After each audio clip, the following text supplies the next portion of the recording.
മലയാളികളുടെ പ്രിയപ്പെട്ട താരം നവാസ് അന്തരിച്ചിട്ട് ഇപ്പോൾ വർഷം 1 എന്ന് കഴിഞ്ഞ ദിവസം ഇവർ പങ്കുവച്ച പോസ്റ്റിലൂടെയാണ് എല്ലാവരും അറിഞ്ഞത്. വളരെയധികം വിഷമഘട്ടത്തിലൂടെയാണ് ഈ കുടുംബം കടന്നു പോകുന്നത് എന്നറിയുമ്പോൾ ഇരട്ടി വിഷമം തന്നെയാണ് എല്ലാവർക്കും തോന്നുന്നത്. സോഷ്യൽ മീഡിയയിൽ എല്ലാവരും കാണുന്നൊരു വാർത്തയായും ഇത് മാറുന്നു എന്ന് തന്നെ കൂട്ടിച്ചേർക്കാൻ സാധിക്കുന്നു. ഇപ്പോഴും രഹന നവാസിനെ ഓർത്ത് കരയുകയാണ് എന്ന് പറഞ്ഞാൽ പലർക്കും വിശ്വസിക്കാൻ ബുദ്ധിമുട്ടായിരിക്കും. കാരണം ഒരുപാടാണ് എന്ന് കൂട്ടിച്ചേർത്തേ മതിയാകൂ. ശരിക്കും പറഞ്ഞാൽ ഭർത്താവ് മരിച്ചു കഴിഞ്ഞ സ്ത്രീകളെല്ലാം തന്നെ 1 വർഷത്തോളം അവരുടെ വീടിനുള്ളിൽ തന്നെ കഴിയും. അവർക്ക് പുറത്തിറങ്ങാനും അങ്ങനെ ഇത്തരത്തിൽ എല്ലാ കാര്യങ്ങളിലും പങ്കെടുക്കാനുമൊക്കെ ഒരു മടിയുണ്ടാകും. അത് രഹനയിലും ഉണ്ടാകുമെന്ന് എല്ലാവരും കരുതി. എന്നാൽ കുറച്ച് ദിവസം കഴിഞ്ഞ് എല്ലാത്തിനും ഒപ്പം പെരുമാറുമെന്നും മക്കളോടൊപ്പം സന്തോഷമായി എല്ലാം മറന്ന് ജീവിക്കാൻ തുടങ്ങുമായിരിക്കുമെന്നൊക്കെ കരുതിയ പ്രേക്ഷകർക്ക് തെറ്റി. എന്നാൽ ഇപ്പോഴും രഹന നവാസിന്റെ ഓർമ്മയിൽ തന്നെ ആ വീടിനുള്ളിൽ കഴിയുകയാണ്.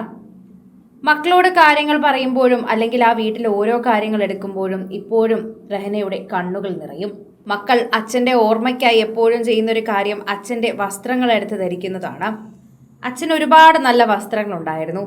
നവാസ് എപ്പോഴും ശരീരമൊക്കെ ശ്രദ്ധിച്ചിരുന്നത് കൊണ്ട് മക്കൾക്ക് ഈ പ്രായത്തിലും ഇടാൻ പറ്റുന്ന വസ്ത്രങ്ങൾ അദ്ദേഹത്തിന്റെ പക്കലുണ്ടായിരുന്നു. അതെല്ലാം ഇട്ട് ധരിച്ച് അച്ഛൻ വീട്ടിലുള്ളതുപോലെ അവർ തോന്നിപ്പിക്കും. അച്ഛൻ്റെ വസ്ത്രം കഴുകുമ്പോൾ അത് ഉമ്മായ്ക്കും ഒരു സന്തോഷമാണ്. കാരണം അദ്ദേഹം അവിടെ ഉണ്ടായിരുന്നു എന്നും അദ്ദേഹം ഇട്ടിരുന്നതായിരുന്നു എന്നൊക്കെ ഓർമ്മ വരും. അങ്ങനെയാണ് ആ കുടുംബം ഇപ്പോഴും ജീവിക്കുന്നത്.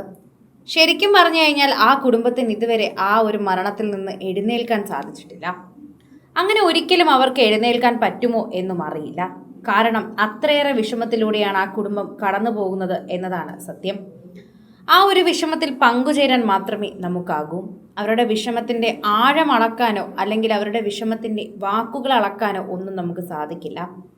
ഇത്രയും നാളായിട്ടും രഹന ആ വീട്ടിൻ്റെ പുറത്തിറങ്ങിയിട്ടില്ല എന്നറിയുമ്പോൾ അല്ലെങ്കിൽ പുറത്തെവിടെയും പോകാൻ തയ്യാറാകുന്നില്ല എന്നറിയുമ്പോൾ തന്നെ മനസ്സിലാക്കുന്നത് അവർ തമ്മിലുള്ള ആ ഒരു ബന്ധവും അവർ തമ്മിലുണ്ടായിരുന്ന ആ ഇഷ്ടവും തന്നെയാണ്. ഹൃദയാഘാതം മൂലം അദ്ദേഹം ഷൂട്ടിന് പോയിരുന്ന മുറിയിൽ തന്നെ മരിച്ചു വീഴുകയായിരുന്നു. അദ്ദേഹത്തിന്റെ മരണം ഇപ്പോഴും മലയാളികളെ ഞെട്ടിക്കുകയാണ് എന്ന് പറഞ്ഞാൽ ഒരു ബുദ്ധിമുട്ടും അല്ല, അതൊരു സത്യം മാത്രമാണ്. കാരണം അത്രയേറെ ആരോഗ്യവാനായിരുന്നൊരു മനുഷ്യൻ പെട്ടെന്ന് മരിച്ചു വീണു എന്നൊരു വാർത്ത കേട്ടപ്പോൾ സിനിമാ ലോകവും അതുപോലെ മിമിക്രി ലോകവും എല്ലാം ഞെട്ടി. അതും നവാസ് ആണ് എന്ന് കേട്ടപ്പോൾ ഇരട്ടി ഞെട്ടലായിരുന്നു എല്ലാവർക്കും. വളരെയധികം ആരോഗ്യം ശ്രദ്ധിക്കുന്ന ഒരു ചെറുപ്പക്കാരൻ തന്നെയാണ് നവാസ്. എപ്പോഴും മക്കളോടൊപ്പം ഭാര്യയോടൊപ്പം സമയം ചിലവഴിക്കുമ്പോൾ എപ്പോഴും ആരോഗ്യം ശ്രദ്ധിക്കുന്ന ഒരു വ്യക്തി തന്നെയായിരുന്നു നവാസ്. ആ വ്യക്തിക്ക് ഇങ്ങനെ സംഭവിച്ചല്ലോ എന്നതായിരുന്നു ശരിക്കും പറഞ്ഞാൽ എല്ലാവരും ആദ്യം ചിന്തിച്ച ഒരു വിഷയം എന്ന് തന്നെ പറയാം. കൂടുതൽ സിനിമ, സീരിയൽ, ചാനൽ വാർത്തകൾക്കും നിങ്ങളുടെ പ്രിയപ്പെട്ട താരങ്ങളുടെ എക്സ്ക്ലൂസീവ് അഭിമുഖങ്ങൾക്കുമായി സബ്സ്ക്രൈബ് ചെയ്യാൻ മറക്കല്ലേ.